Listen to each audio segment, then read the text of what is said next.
Bereshit bara Elohim et Hashamayim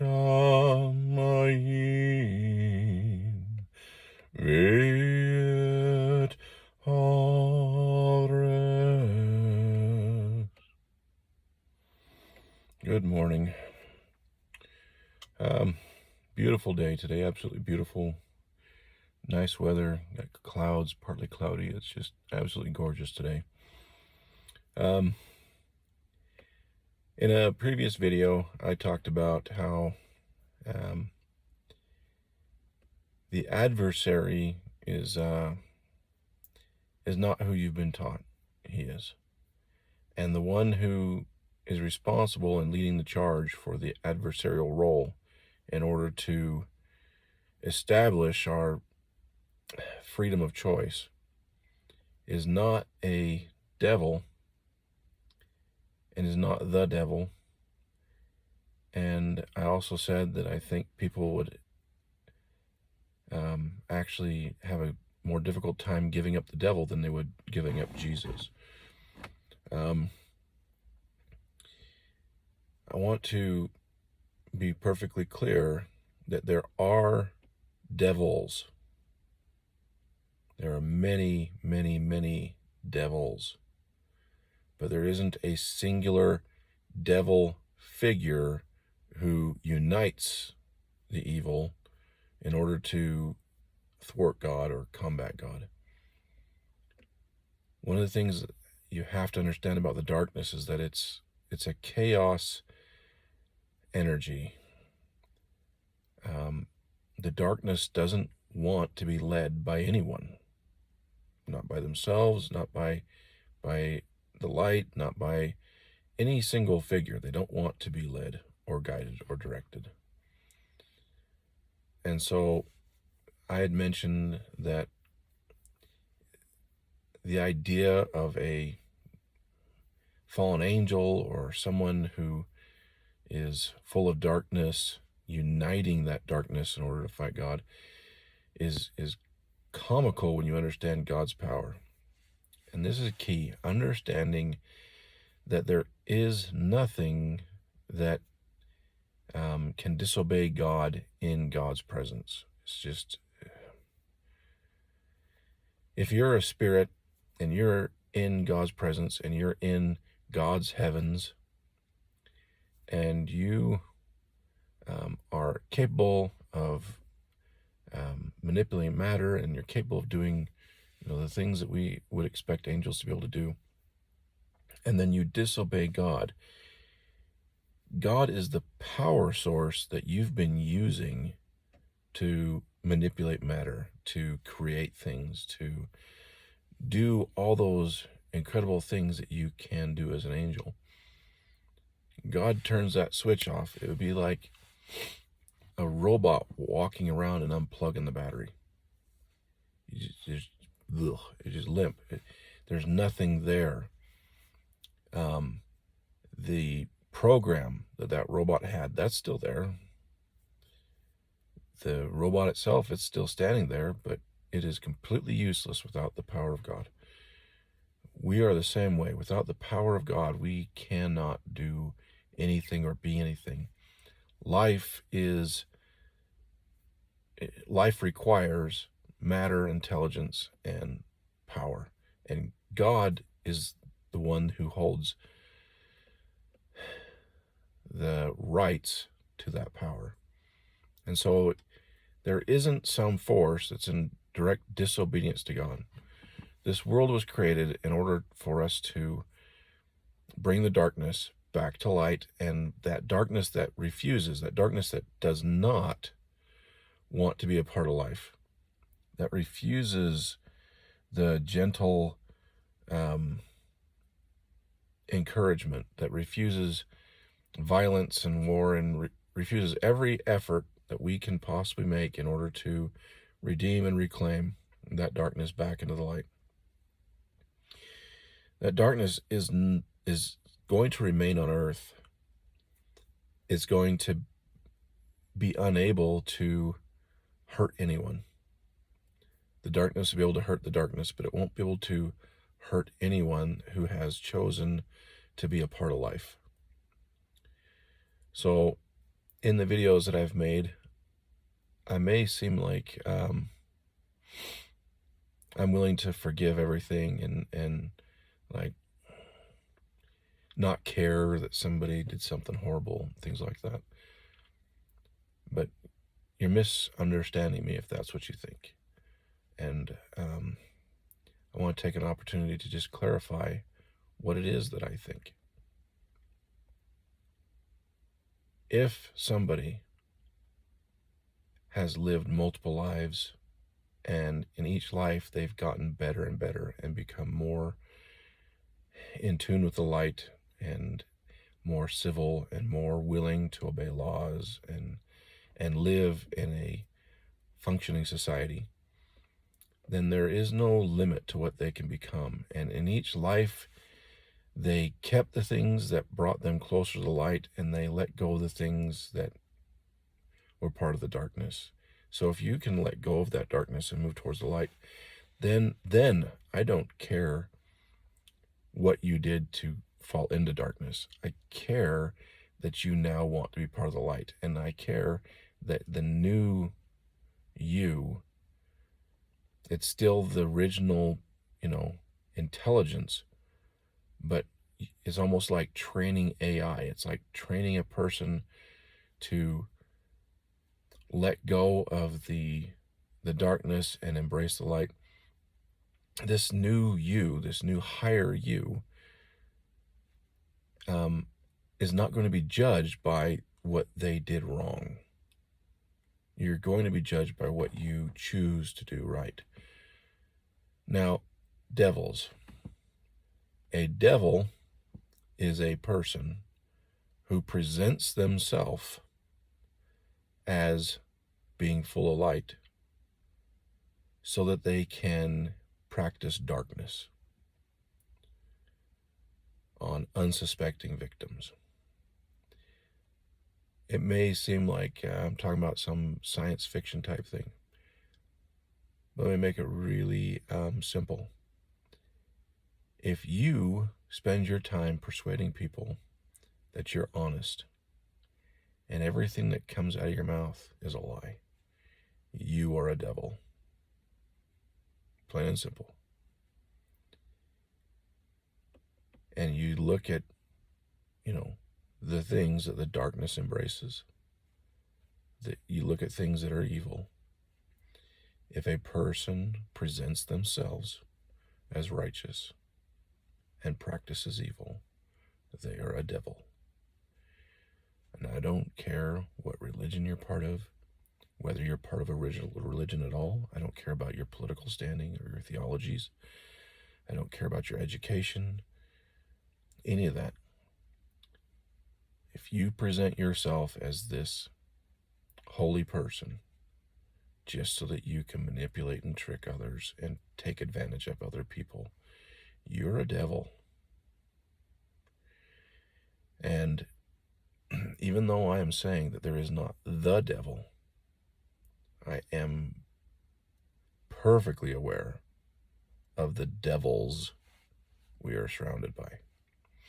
There's this poem, I guess it was a song, about a snake and a person picking up a snake, taking it home, taking care of this poor little snake, and then the snake bites him, and the person complains to the snake about, you're poisonous and you bit me, now I'm going to die. And the snake says, shut up, you knew what I was when you picked me up.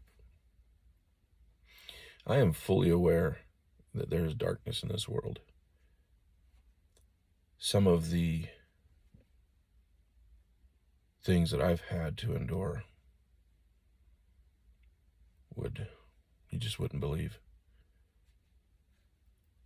I have been assaulted by the darkness as long as I can remember.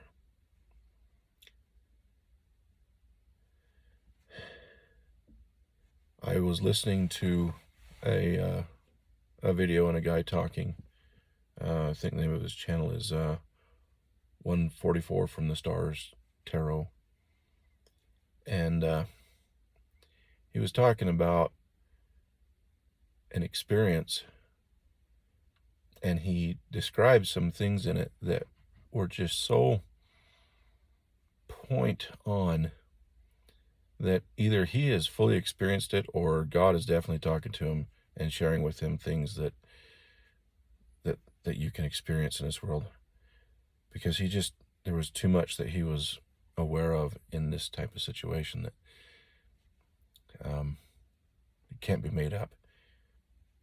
And so for many, many years, I would wake up and I would feel something crushing me, like trying to push me through the bed, and I wouldn't be able to speak. I wouldn't be able to move anything.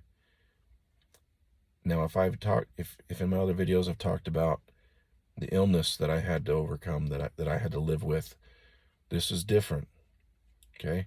I didn't feel something come over me and then collapse on the ground.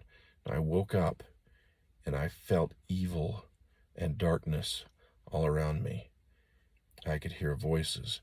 It was like this, it was trying to crush me and push me down through the floor. And I can just remember waking up in this terrible panic, fighting to breathe against this awful force. And it went on for years. And I went to spiritual leaders. I went to different people trying to get advice on how to deal with this happening to me. And, my wife, she could see it happening, and all I would be doing is laying there whimpering.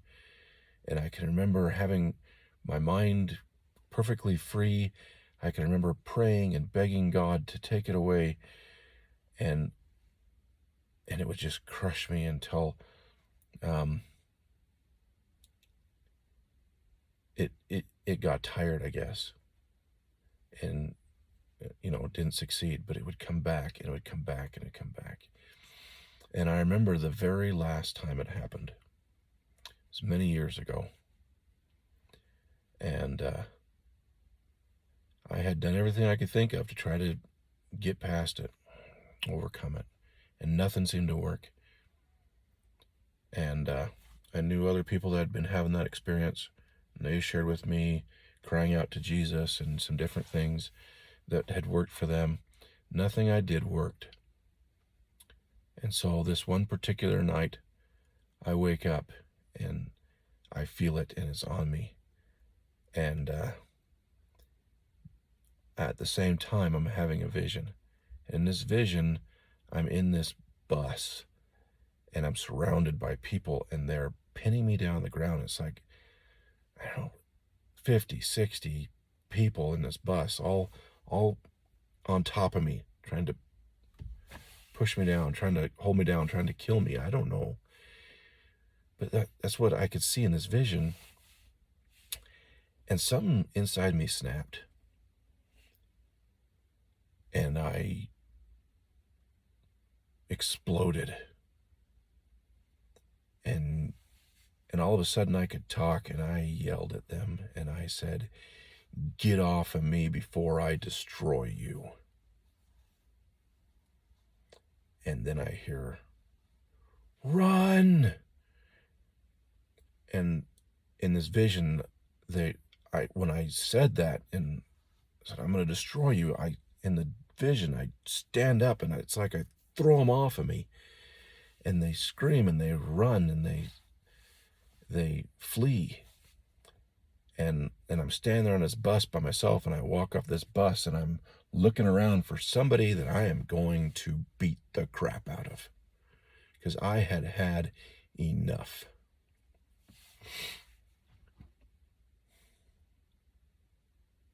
And that was the last time it happened. It's not the last time I've seen the darkness. It's not the last time I've felt evil. It's not the last time, that I've seen a person doing evil things. But that's the last time they dared try to attack me. And the reason why I'm talking about this is It's a mistake to think that I've been talking about making peace with the darkness through weakness.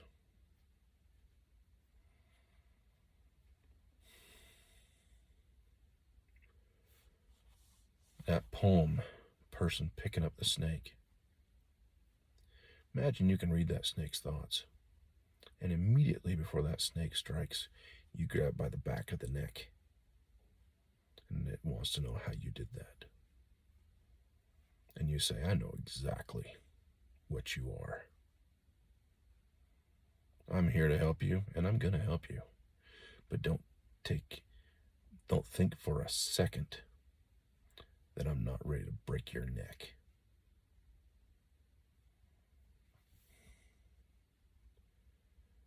We, the light, we have an obligation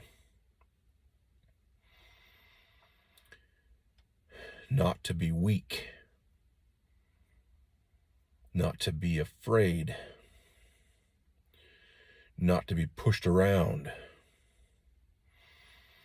We have to be the ones that determine what the darkness can do. You're not going to be able to determine that for anybody else. You can only determine that for yourself.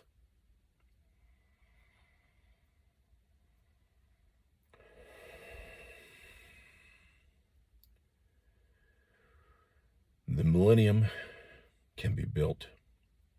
The millennial age can begin. We can build it, but understand something. You're not going to be very useful if you're weak, if you don't know how to use spiritual gifts, if you don't know how to channel the light and become a beacon around you.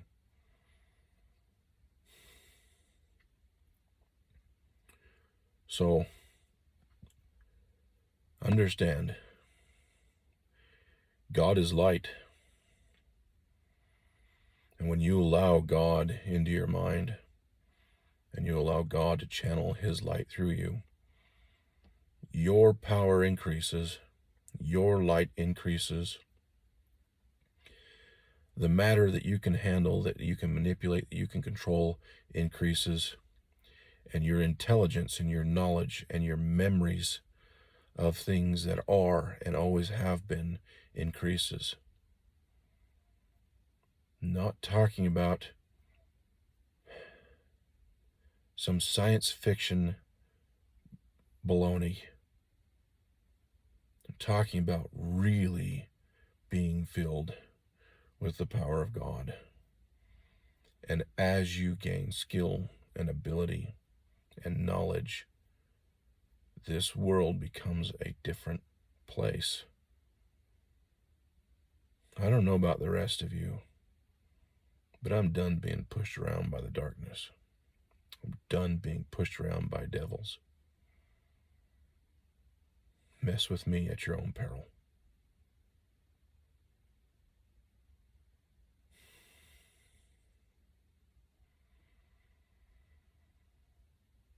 Hashamayim, come forth. Bring your light into the world. Make the preparations. We can change the world. We can create something new.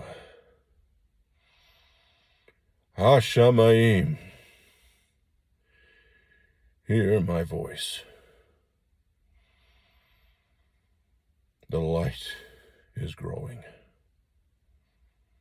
and we can either choose to be a part of it and prepare ourselves to sheath ourselves in light, to bathe and bask in light, to radiate light all around us, to change this world and make it a place where the light can dwell in safety and the darkness can continue to exist. And those who wish to join us can join us. But the time has come. Make your choice. and get to work. Thank you for listening to my video. I really do love you all.